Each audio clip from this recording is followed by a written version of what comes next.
भारत आणि पाकिस्तान यांच्यातील आशिया कप 2025चा सामना आज रविवार 14 सप्टेंबरला खेळला जाणार आहे।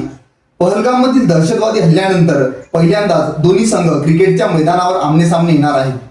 परंतु या सामन्यामुळे भारतातील विविध ठिकाणी नागरिकांमध्ये प्रचंड प्रमाणात असंतोष व रोष व्यक्त करण्यात येत आहे। फेब्रुवारी 2019 मध्ये झालेल्या पुलवामा दहशतवादी हल्ल्यात शहीद झालेल्या 40 सैनिकांचे बलिदान आजही प्रत्येक भारतीयांच्या हृदयात घर करून आहे व त्यानंतर एप्रिल 2025 मध्ये पहलगाम येथे भयाड दहशतवादी हल्ल्यात 26 निष्पाप नागरिकांना आपला जीव गमवावा लागला। असे असताना सुद्धा आपल्या शहीदांच्या व या सामान्य जनतेच्या बलिदानाकडे दुर्लक्ष करून भारत पाक सामना दाखविणे हे केवळ मनोरंजन आणि नफ्यासाठी देशाच्या भावनांचा अपमान करण्यासारखे आहे।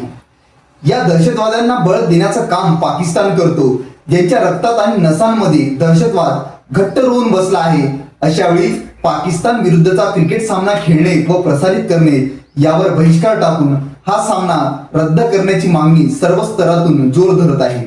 तुम्हाला या सामन्याबद्दल काय वाटतं कमेंटमध्ये नक्की सांगा।